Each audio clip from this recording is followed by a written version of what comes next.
I am Elizabeth, Beth Winstead, and I actually work for myself. I was in regular businesses before and retired when I got my CPA and decided that I wanted to work with people, individuals, and really feel like I was doing something to help somebody, as opposed to being in a big corporation doing budgets where it didn't seem to matter really what you did.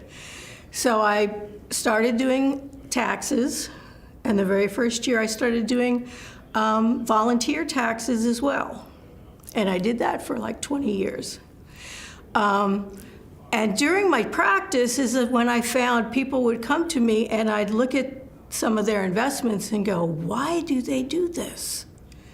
And thought, well, that's another area where I could help somebody.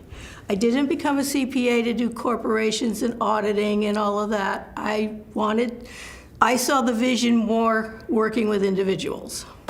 So I do some company taxes because my individuals started businesses. And I became a CFP, Certified Financial Planner, to extend pretty much what I could offer to help people and say, oh, I can help you do this. It's a lot easier to manage how the taxes will affect things if you know both sides. I am one of those people that likes to get to know my clients. I've had them for years.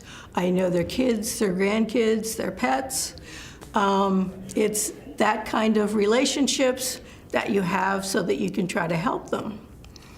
One of my big points is to have people understand that money has a purpose. You're not there just to see the numbers go up in your bank account. You're there to say, I need money for emergency funds in a plain vanilla savings account, because it's not, the purpose of that money is not to make money. The purpose of that money is to be there when you have an emergency, when you need a new water heater, when you need to fix your car, that kind of stuff. And by the same token, not every dollar needs to go to retirement funds. For years, I'd hear everybody say, you need to put it in your 401k, you need to have an IRA, you need to build up that retirement account, but until you're retired, you get penalized if you try to take money out of there. And the retirement fund's purpose is to pay you an income when you retire.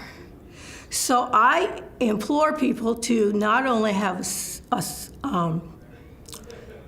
their emergency fund, but also start investing in regular portfolios for themselves so that they can access it if they need to do something and not have the penalty, the 10% penalty for getting into your retirement funds.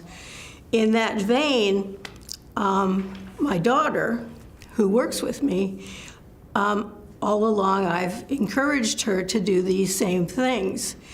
And just last year, she decided to buy a house, or she bought a condo.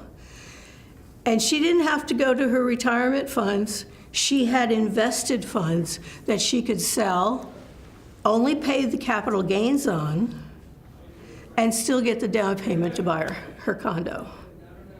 So I think that is, and now she's still continuing to invest in those funds to build it back up again for the next thing.